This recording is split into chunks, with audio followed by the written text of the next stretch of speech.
નમસ્કાર મિત્રો, સ્વાગત છે તમારું આપણી યુટ્યુબ ચેનલમાં। મિત્રો, આજે આપણે વાત કરીશું બોલિવૂડના ખૂબ જ જાણીતા કોમેડી અભિનેતા એવા જોની લીવરે કરેલી ગુજરાતી ફિલ્મો વિશે। જો તમે ચેનલ પર નવા છો તો સૌપ્રથમ તો વિડીયોને લાઇક કરો, ચેનલને સબસ્ક્રાઈબ કરો તેમજ બેલ આઇકોન અવશ્ય દબાવજો।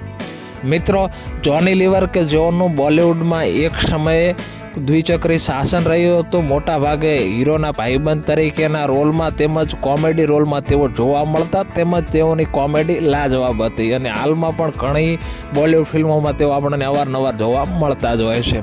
વાત કરીએ તો તેઓએ વર્ષ 2000ની સાલમાં ગુજરાતી ફિલ્મોમાં પદાર્પણ કર્યું અને તેમની પ્રથમ ગુજરાતી ફિલ્મ હતી ચૂંદડીની લાજ, કે જેને કેશવ રાઠોડે ડિરેક્ટ કરેલી। તેમજ આ ફિલ્મમાં લીડ રોલમાં આપણને હિતેન કુમાર જોવા મળેલા। તેમજ આ ફિલ્મની અંદર કેમિયો અપિયરન્સમાં અક્ષય કુમાર પણ જોવા મળેલા। ત્યારબાદ 17 વર્ષો પછી એટલે કે વર્ષ 2017માં તેઓ ગુજરાતી ફિલ્મમાં જોવા મળ્યા અને તે ફિલ્મ હતી પપ્પા તમને નહીં સમજાય, કે જેના ડિરેક્ટર હતા ધર્મેશ મહેતા। તેમજ આ ફિલ્મમાં આપણને ટપુના કિરદારથી જાણીતા બનેલા એવા ભવ્ય ગાંધી લીડ રોલમાં જોવા મળેલા, તેમજ તેમની સાથે મનોજ જોશી, કેતકી દવે, શ્રદ્ધા ડાંગર વગેરે કલાકારો જોવા મળેલા।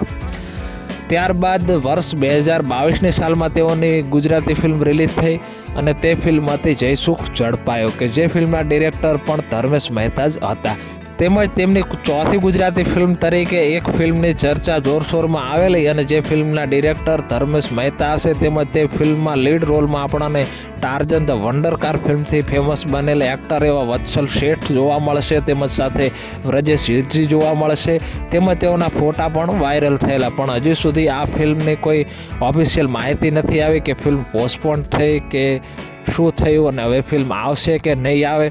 તો આ વિડીયો હતો આપણા જાણીતા એક્ટર એવા જોની લીવર ઉપર। તમને આ વિડીયો કેવો લાગ્યો તો કોમેન્ટ કરી અવશ્ય જણાવજો। જય હિન્દ, વંદે માતરમ।